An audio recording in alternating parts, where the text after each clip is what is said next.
cover quite a few different issues that face not only humanity, but broader issues that experiencers face as well. So one of the things that we're all familiar with at the moment is the desire for disclosure. So I got my husband to draw up some simplistic images here. The definition from the Oxford Dictionary of disclosure, or to disclose, is to make known, reveal, remove the cover from, expose to view. Now, as far as I'm concerned, every time there's a sighting, that's disclosure. Because it is disclosing the presence of something that can't be explained generally in conventional terms. It can be translated as an awareness of the alien presence, or as the Greys have said to me, a simple idea of visitors to our planet. In this time of turmoil and chaos and disinformation, can we trust what is disclosed through so-called official channels? Now, back in 2010, on behalf of my network, UFORQ NZ, I lobbied the New Zealand Chief of Defence for the release of the New Zealand MOD UFO files. And that occurred in 2010 and 2011, later in 2010 and 11. And our expectation was not so much that there would be a great deal of sightings in there that we didn't already know about, but our expectation was that by lobbying and going through that process, there would be an elevation of awareness in the New Zealand public. So that in itself is a form of disclosure. So the files came out, and yes, some of the well-known ones, Kaikoura lights and some of the others, the pilot sightings, etc., were in there. But we've counted up around 95 military and commercial pilot sightings that were never investigated.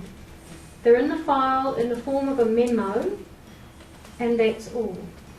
If they were investigated, and we know that some were investigated, the sightings were investigated in the 60s, 70s by the Air Force, then the report is not in the files. Therefore, we can assume that, of course, that there are intelligence files that we won't have access to.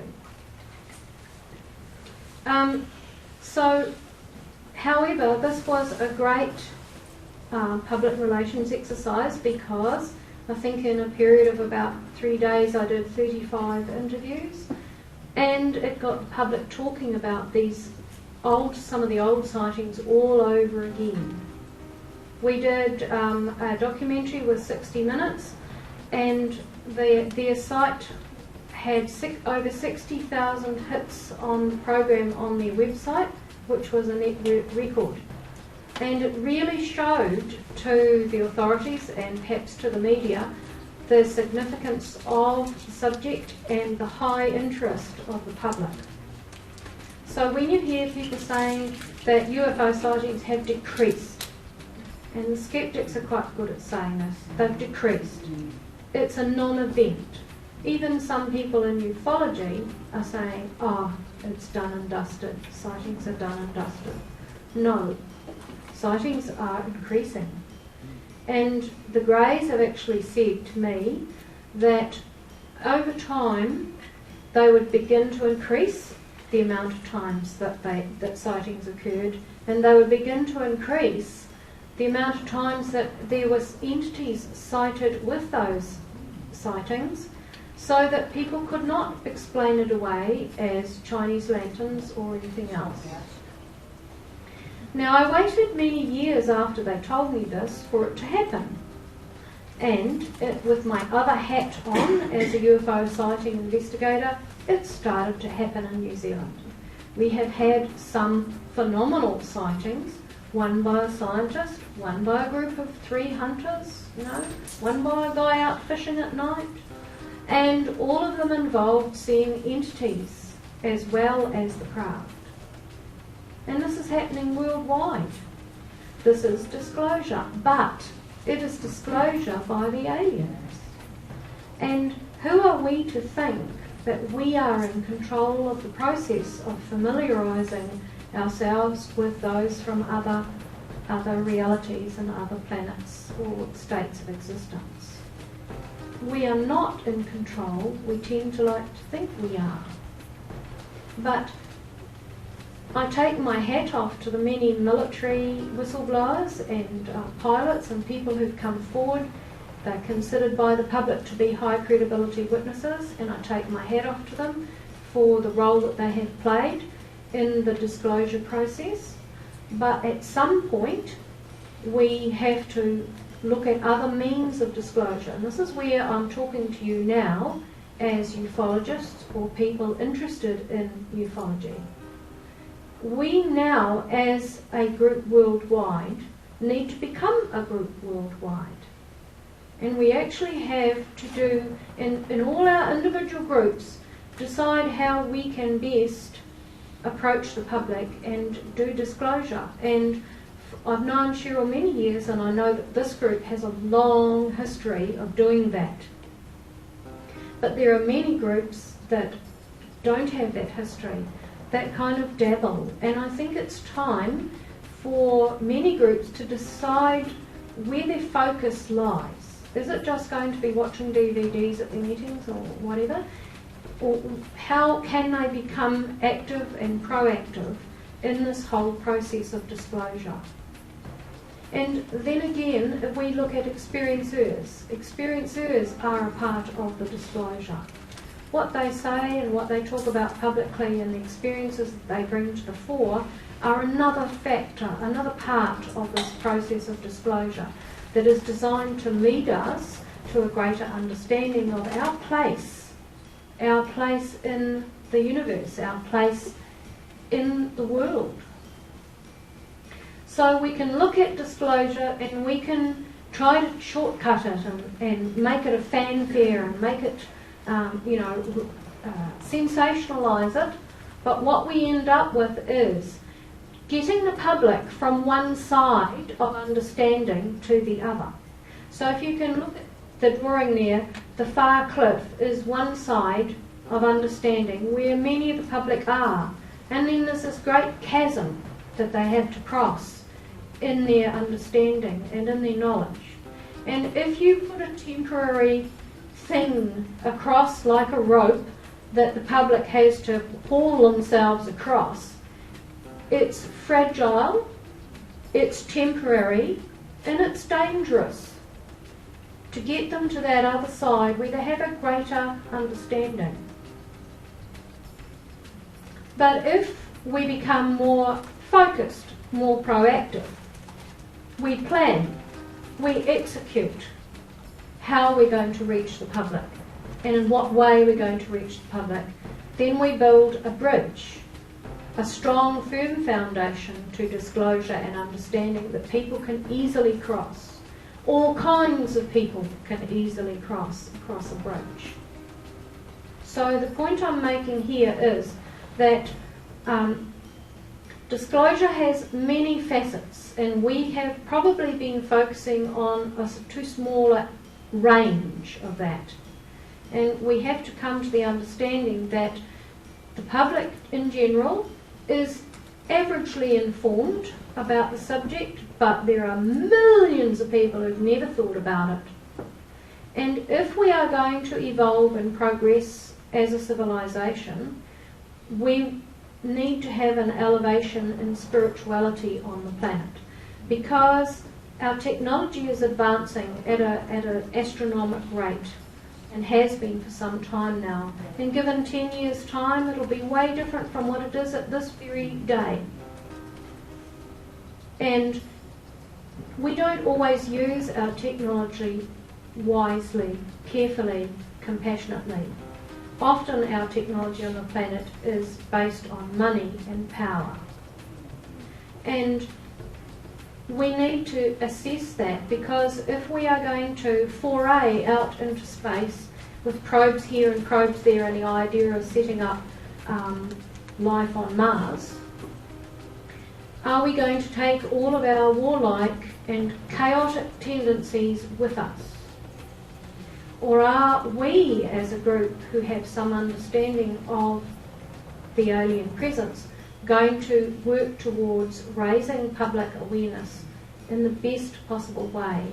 And sometimes the ways that are done are not the best possible ways.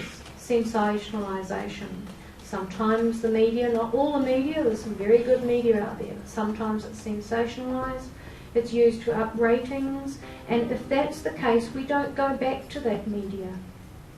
We don't even try to use them again, we bypass them.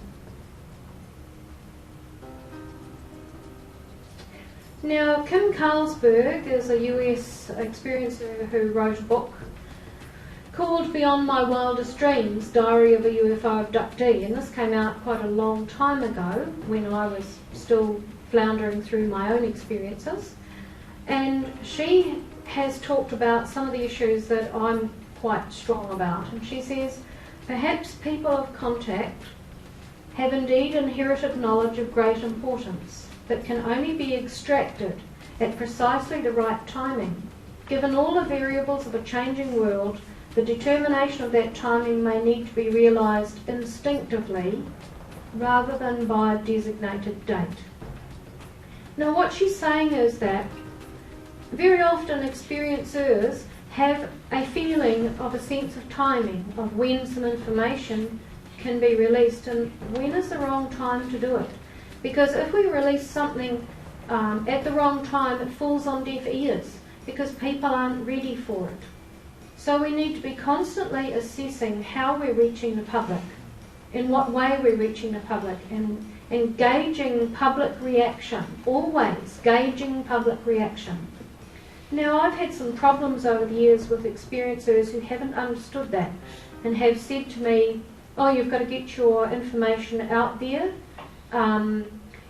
You're selfish if you're not putting it out there. Why aren't you putting it out there? Isn't it great that there's people like this one and that one, they're willing to share their information, why aren't you? That's because I have had all my adult years this sense of timing. Just because you've had an experience doesn't mean to say you have to immediately go public on it. There is what Kim talks about, Kim Carlsberg talks about it, this intuitive and innate sense of timing. If you give too much information to the public that seems extraordinary too quickly, they will laugh at it, switch off, make fun of it, or whatever. It's how you present it and when you present it. And this is a constant process of analysis. And I know only a small handful of experiencers that I've met who are employing that. The others are very often encouraged to go public before they're ready. And in my book I describe a disastrous episode when I was convinced by a researcher in New Zealand to go public before I was ready. And I describe how I was asked by a researcher who's now passed on. He was a very close friend of mine, so don't get me wrong and think that I'm angry with him, because I loved him dearly. But he wanted me, he was going on a program about sightings and experiences, and he wanted me as an experiencer, because I talked to him about my experiences, to go on a program with him. And at first I said no, and he kept pestering me, come on, do it.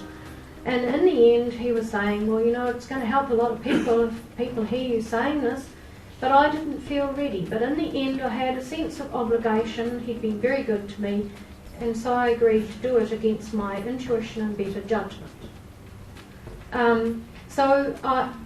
Just prior to the interview on radio, I'd actually provided, another researcher had done an article in a magazine about contact experiences and her work in that field. And she had asked me for an anonymous statement, just a little story that appeared in a box in the article stating an experience. And I cited the one with the missing time I talked about before, where the car was engulfed with a ball of light. So that was all right. I signed it Carol, which isn't my name, but it was totally anonymous. And then the interview came up on the radio, and the interviewer rang me at a certain point in the program when she had been interviewing my friend, and asked me some questions and said to me, could I tell a little story about, something I'd experienced to do with missing time? Well, I gave the one that had been in the magazine.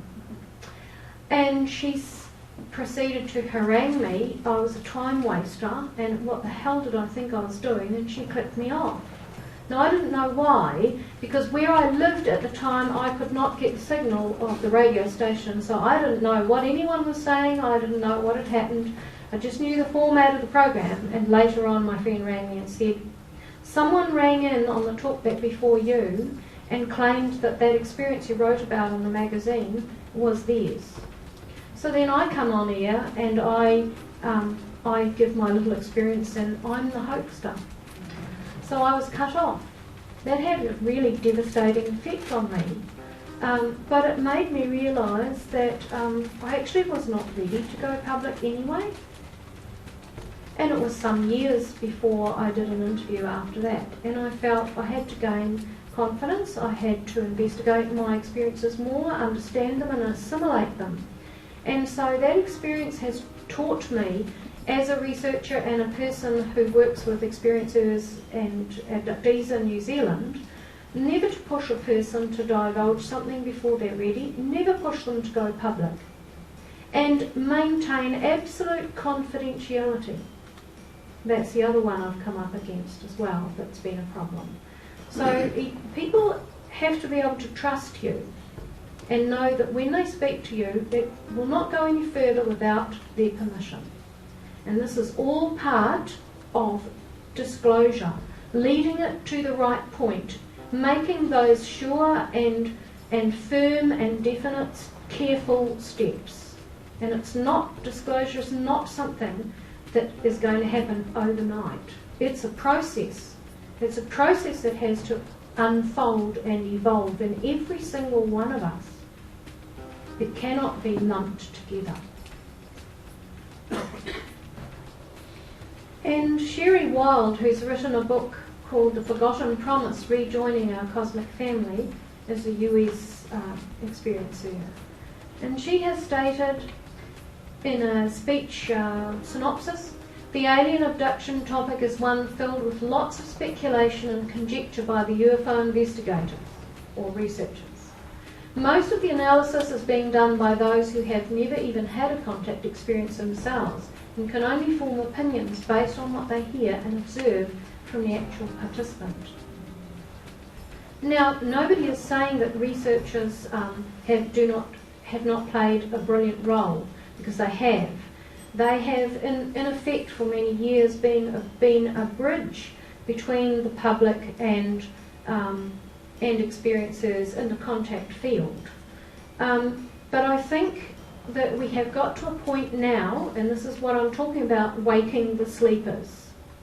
We've got to a point now where more experiencers who have reached the point where they feel able to need to speak about their experiences.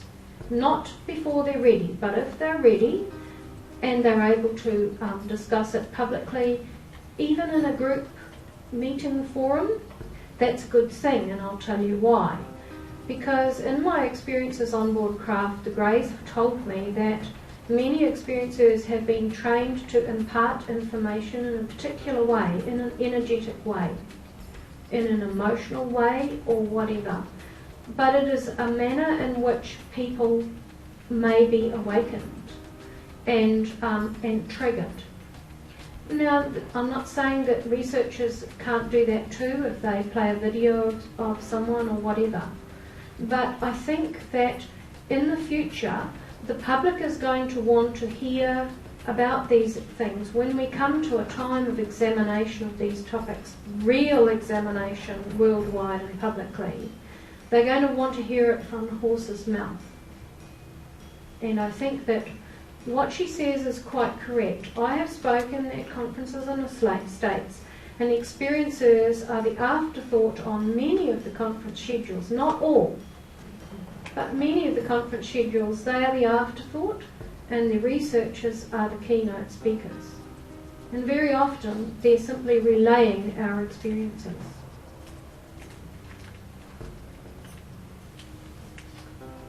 there. Okay. So moving on to telepathy. Let's look at telepathy. When you're on a craft, telepathy is a very profound and powerful thing that occurs. Everything revolves around telepathy and exuding energy. For example, when they meet you or come close to you, they greet you. We greet people by giving a hug, a kiss, or handshake, or whatever. They exude an energy. And a lot of people can misinterpret this. A lot of people who've been on craft feel this energy. It's quite profound and can easily misinterpret it. Now, there's a number of different ways that this telepathy can come across, and it really involves all of the 5 senses. So sometimes you might be hearing a smell. You use your senses in different ways. You may you may feel an emotion, feel a picture, because they will convey images to you. And when they convey an image, it has a package around it. It's not just a visual image. You pick up all kinds of other things from it. So all of your 5 senses are all functioning at once, picking up all kinds of things. So it is a multi-sense experience in telepathy. And there are different kinds of telepathic interactions for different purposes, and I'll just run through some that I'm familiar with. So information transfers I covered earlier on, where a large amount of information is transferred from their mind into yours, and sometimes that's accompanied by your hearing sounds, you're smelling things, you're sensing things, you have tactile sensations, but the information comes in its entirety, and it includes the whole 5 senses. Downloads is often very specific things, and that might be a much smaller amount of information that is very specific. And once again, you may have symbols that accompany it, which you can use in your mind, connected to technology to access further information on a topic. Multi-layered streams. As an 8-year-old child, I experienced a familiar grey that I called the grandfather, giving me a multi-layered stream of information. And in the book I describe it consecutively, so one after the other, so that it's easy for the reader to understand. But in actual fact, it all happened at once. So if you can imagine an 8-year-old child, and they go like that, and you get an instantaneous a simple idea of what he wants and what he's on about, then you get this deeper layer of information that just embeds itself in the subconscious, and you know it's going to come out later. And then you get this final one that just kind of smooths it all over. And all of this is sensed in a telepathic stream that's quite instantaneous and quite profound. And it can actually make you feel quite shaky, but that's just the way it is. Thought seeds, that's what I call when they actually put a small capsule into your mind of information that's for a very specific purpose. And you know that later on in your life it's going to open up. And suddenly there'll be all this information, or you'll be in a situation where you know how to use some information. Phishing. I talked about this earlier, where they want to help you understand something, and so they delve into your mind. They go into your mind and they find a parallel. They find a terminology or an idea or a concept that you're familiar with in your life that will help them to explain it. So the terminology I came up with, I mentioned before, where the grey said to me, oh, the images of the planet and the nuclear explosions would put fire in my belly. So he fished into my mind to find something that I would understand. Multiple telepathic messaging, MTM. Now that's the most advanced kind of telepathy that I have experienced on a craft, where The grey up the front had a group of humans like this that he was lecturing to. And throughout the lecture, he was able to ascertain what was happening in everyone's minds. Who understands this? You don't understand that. You've missed out on that. I've got to give you a bit more over there.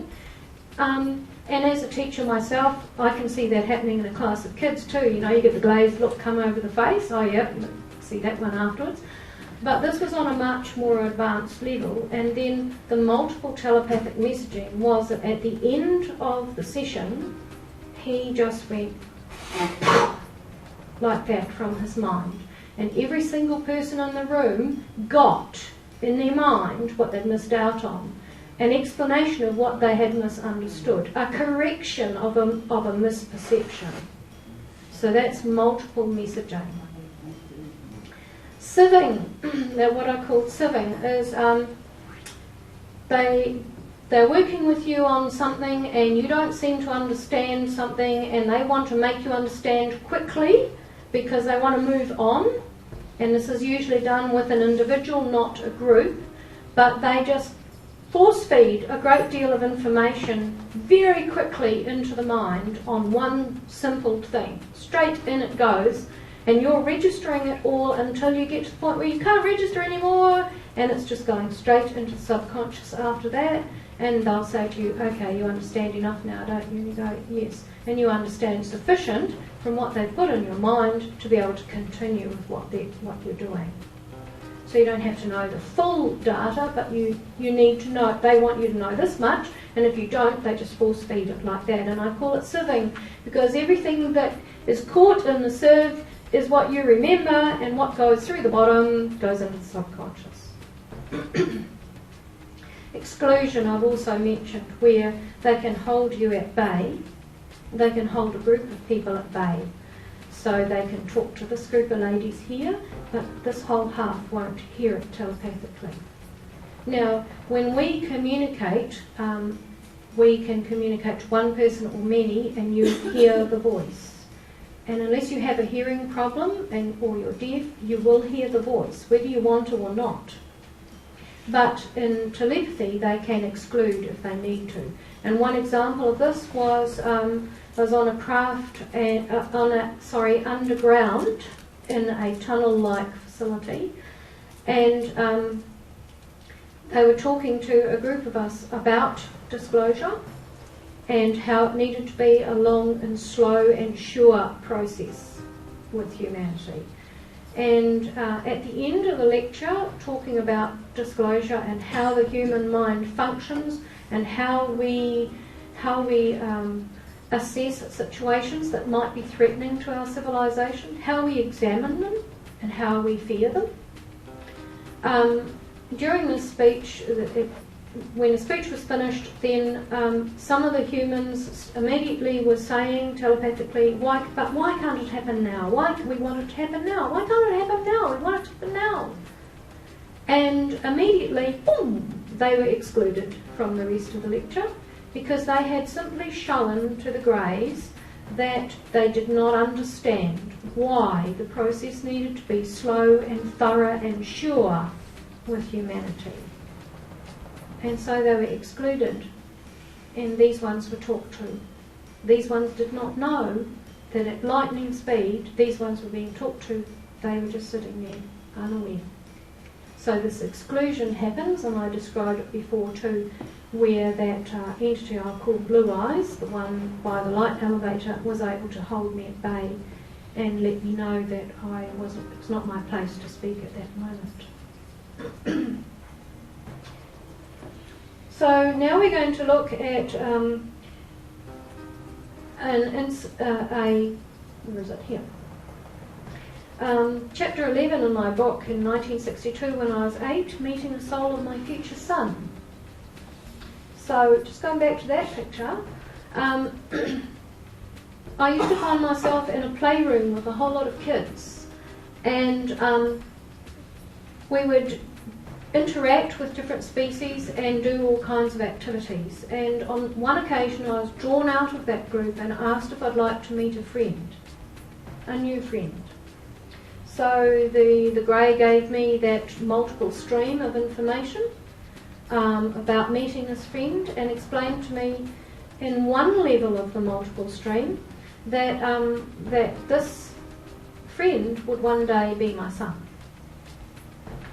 And I found that difficult to understand, and so the stream just kept coming, and then overlaid with a simple thing. Okay, that's fine, you've got all the information in the subconscious now, it'll come out one day, but let's go and meet this friend. So off we went down the corridor and into the room, and I waited with him. And eventually through the door came two greys with a bright, luminous, electric blue ball of light. And I was told that I was allowed to play with this ball of light because the idea that it was going to be my son one day had completely vanished from my mind now, and I was just going to meet a friend, and I was quite disappointed that it actually wasn't a child or another entity, it was a ball of light. And they said I could play with it and get to know it, and they left the room and left me to it. After some time sitting there waiting for the light to do something, I thought, well, maybe I can make it bounce, but it wouldn't bounce. I walked around it and I looked at it floating in the air. I got bored and I sat down, and eventually it came down close to my shoulder and began communicating with me, just like talking to another child, talking to another human being, but it was all telepathic and multi-sensory. So I played with it all around the room. It was great fun. And then the greys came back. Oh, wrong one, sorry. They came back and said, okay, we're very happy with the interaction we have seen. This is going to work fine. And we can go back to the playroom now. And I asked, well, can I tell the other kids about my new friend? And they said, no, this must remain private. And as we walked into the playroom, they removed all memory of what I had just done. And I went and played with the kids. So I was introduced at the age of 8 to the soul that was going to become my son later in life. Now we move on, this is associated with this, to chapter 20, and called Merging Soul Insertion. And I was 28 at the time, pregnant with my first child, found myself walking down a corridor with two entities helping me. I had been very ill with toxemia and high blood pressure. They thought that the placenta was failing, and I was a pretty worried and ill and upset person. They treated me with great tenderness, took me into a room and asked me to lie on the bed, and there I was calmed, calming procedure, placing a hand over the head. And it was explained to me, and I was reminded that about the blue ball of light, and that a procedure was going to take place now whereby that soul was going to enter my body and the body of my unborn baby. So first brought into the room was a whole pile of little grey and mixed species children, and they were very excited and telepathically chattering, and they were I was told that they would become like watchers for my son. They would be involved in growing up with him on the craft. They would be involved in guiding him, because even though they were children, they were vastly more intelligent, than many of us. They're kids, but they're really bright. And so my metabolism was slowed down by the grey who put his hand over my forehead, and I was slowed right down until I was quite cold, and I couldn't think straight, and the ball of light moved into my body, and when that occurred, my whole body was infused with light. I felt euphoric, and then my metabolism came back to normal again. So that was a very profound experience to recall. And a lot of the things they told me about my son have actually come true so far. Now, C.S. Lewis said, you don't have a soul, you are a soul. You have a body. And both in my experience as a medium throughout life, because I've always, from early childhood, I've been able to see in speak to spirit people, have animal telepathy, precognition and that kind of thing, see auras, and that's very common with experiencers. They seem to have a slightly more well-developed ability to do that kind of thing. And certainly many experiences on board craft involved souls. Souls coming, communicating with you, learning with you, and going on board craft in a ball of light state, in a soul state yourself, and then returning to your body. So like out-of-body experiences. And when I entered this, prior to entering this life, I have had recollection under regression, this one, of being a ball of purple light with that ball of blue light. And we were before some kind of group that was associated with the spiritual makeup, the spiritual workings of our planet. And I did not communicate. The blue ball of light that seemed so much wiser than me, that became my son, was the one communicating about whether or not I was suited for the task that I needed to do in this life. And so that was quite profound.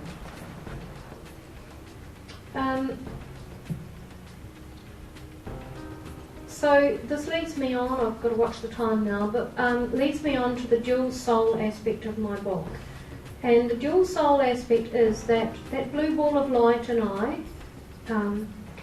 in the soul state before we incarnated in a body in this life, we found ourselves moving from the field of consciousness as a spark of intelligence, and to in front of that council, or whatever you like to call it, that governing group of spiritual advisors, to then we found ourselves on a grey craft as a ball of light, and we were told that we would be our soul would be enhanced before it became a human in a body, and that enhancement involved us being combined with our soul state, being combined with the grey intelligence, so that in our life we could access at times the way in which they think, and the kind of things that they perceive and think.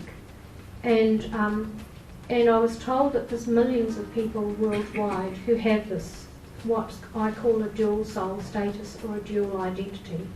And you have a lady here in Australia who's written a book, Judy Carroll, who talks about the same thing, and there's other people worldwide as well.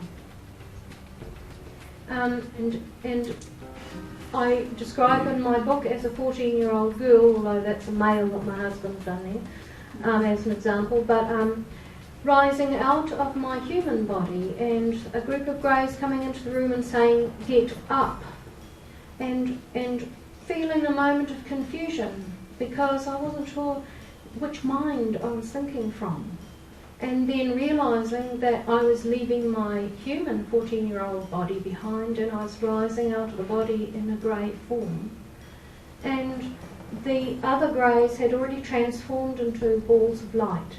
And I also transformed into a ball of light and was gone to a craft where we rematerialised.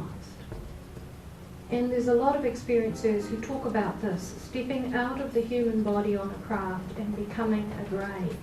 Stepping out of a body and taking on another form, a ball of light, a grey, a mixed species, and finding that their intelligence and their perceptions are vastly different and enhanced. I'm missing out quite a bit here. Okay, this very quickly is, I have a friend and colleague in New Zealand who's in aviation, and probably the last person that you would think would have a past life regression, but he did one day, and he was completely shocked because he thought he would go back to a life as like a pirate or a cowboy, and he went back to a life where he was grey. Dark eyes, he says in the regression. Oh, it feels friendly, not threatening. No hair, dark eyes, silvery complexion, greyish, surrounded by light. It's at the end of the corridor. It feels like it wants to be with me, be a part of me. It wants to be friends. I feel like it's inside me. And then he described how this grey walked down and just merged into his body, and immediately his intelligence was different. And when he looked at himself in a reflection, in a reflected surface, he was looking like a grey. So this was quite shocking for this person to have to assimilate and think about. He's not a follower of experiencers and that kind of information, so it was quite unexpected. This is Joe Nyman. I'm going to go really fast now. Joe Nyman is a former UFO research field investigator in the States. He's 81 now, and he still does regressions for people. And a very long time ago, he was talking about duality. And he was probably one of the first researcher worldwide from doing regressions for people to talk about the state of duality, where people were describing becoming a grey on a craft, or as they were transporting to a craft. And at that time, some of the top researchers in the world were quite unkind to him and didn't believe him, thought that he was leading people under regression, that they were confabulating. And of course we've moved a very long way since then, and there's so many more people saying the same thing now. And it's quite well known in contact circles now, this feeling of duality and being able to transform to a grey form. He states in a paper he'd written, I report the discovery of an even more profound set of images that causes the abductee to completely reorient their perspectives of the nature of these experiences. I call these perspective-altering images dual reference, the experiencing of oneself as both human and alien at the same time. It implies the taking up of residence in the human form at birth or before of a fully developed intelligence, which for a while, as were both of its human and non-human nature and of the prearranged monitoring to be conducted throughout life. And certainly in what I describe as the programs on board craft, which I'm not going to have a lot of time to go into, there are programs taking place, multi-layered programs with millions and millions of humans to upgrade us and inform us of what is happening in the status of our planet, what is happening in terms of contact with other species, and we are being upgraded in a massive way by these programs. But also this dual soul reference, there's a smaller group taken from those millions who have this dual soul identity. And this is what Joe discovered many years ago, although he was more thinking about people who could feel that they were grey, whereas I'm talking about a combined soul status forming one. And he was treated rather unfortunately by a lot of researchers and disbelieved, but John Mack at the time came in his defence and said, roughly half of my recent cases have revealed a relationship to the beings which is similar to Joe Nyman's dual reference. The dual identity appears to be a fundamental dimension of the consciousness expansion or opening that is an intrinsic aspect of the abduction phenomenon itself. Now, as part of these programs, I have talked about back in the early days of 3 waves of volunteers to planet Earth. And recently I spoke about that back in 2007 to be exact actually. And at that time I think I was the first person who'd ever worldwide talked about it. And I talk about it in my book, but just recently I received, and this is a little bit of housekeeping I'm doing here, because just recently I received an email from someone saying you copied Dolores Cannon's information, because she put out a book in 2010 called 3 Waves of Volunteers to the Planet Earth, to the New Earth. But in fact, I first talked about this information in 2007 in June at a conference in Sydney. And in November, Dolores Cannon visited Australia and spoke to various groups. She did not speak about this, but an experiencer approached me and said, I'm going to give Dolores Cannon your DVD. And in 2010, when I went to Laughlin, I found Dolores had a book with the same title of what I had discussed. Now, I'm not saying that Dolores used my material, but I'm saying that I did not copy her. Okay, so I just want to do that bit of housekeeping there. I don't want to receive another email like that.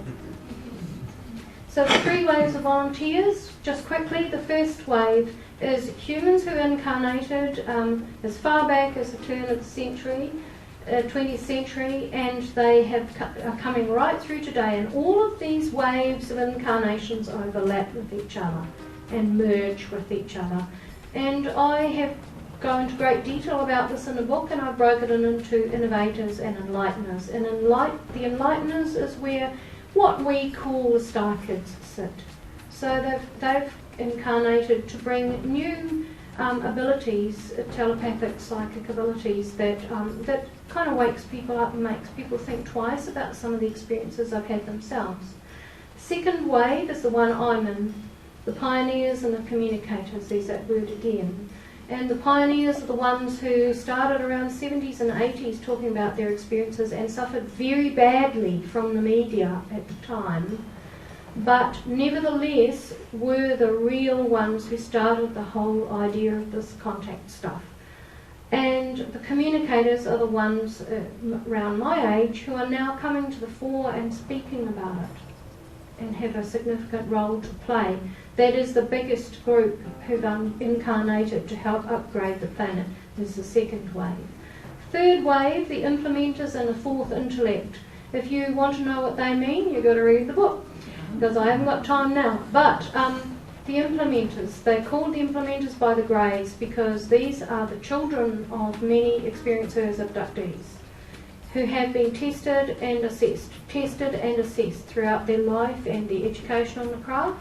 And then a group that has passed all the tests, if I can put it that way, are probably going to rise to positions of power and authority on the planet in the future. And my son, who's now 32, falls in that group. And they are highly analytical, and they will make positive and constructive changes right across the board in the years to come. They will get into positions in science and industry and every medical things, everything you can think of. And we all know the red tape stuff that exists in our society that needs to be cut away for us to move forward. There's so much rubbish that's holding us back. They will be responsible for reassessing everything and cutting that back. And the fourth intellect children fit into that group, and they're the ones who had the most vast education on the craft and have this third wave have all the psychic capacities that many other experiencers have got, but they will keep them under wraps. They will not necessarily show them, and the public will view them as highly intelligent, trustworthy and practical and capable people, and there'll be nothing spooky about anything they do that might put anyone off trusting them. But they will make significant changes to the planet, from my understanding. And this is, hello, a typhoon, because we're in the days of chaos now.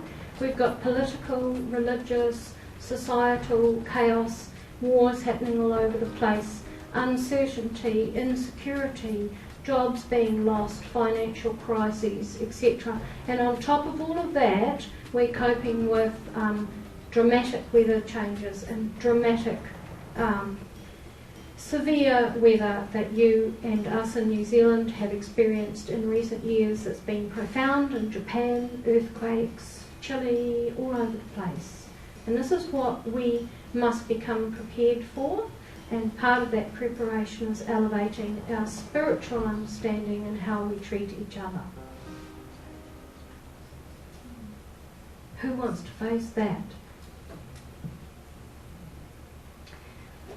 So the experiencer that I mentioned before, Jeff, who drew the light elevator, said, "These beings have told me time and again to wake the sleepers, almost as if this is meant to be my mantra." And in recent discussions with Joe Nyman, he said, I feel things are changing. I mean that now may be the time to expand the public exposure of the idea of duality. In other words, it may be time for all the latent and slumbering experiencers to be shocked and or woken up. And I had already decided that my speech was going to be called Waking the Sleepers, so there's that corroborative stuff coming to me again. And I say in my book, communicators are being activated quickly now worldwide, and when more of them start communicating their experiences and understanding of extraterrestrial contact themselves through a variety of means, it will facilitate an unlocking process in people who as yet have little or no conscious memory of why they incarnated in this life. How the communicators present their knowledge and experiences to the public will be crucial. This ongoing process of triggering human consciousness is part of our expansion of awareness, a microcosmic reflection of our expanded universe. And my last slide is, I'll let Rudy finish it off, and in his response to that statement of mine was, I consider Suzy's last statement to be profoundly correct. Consciousness enhances the VZPE, vacuum zero point energy, or dark energy, and assists the accelerating expansion of the universe. Thus we, as sentient beings, are co-creators of the universe. Take that as a giant responsibility on your shoulders from this point onwards. Thank you very much.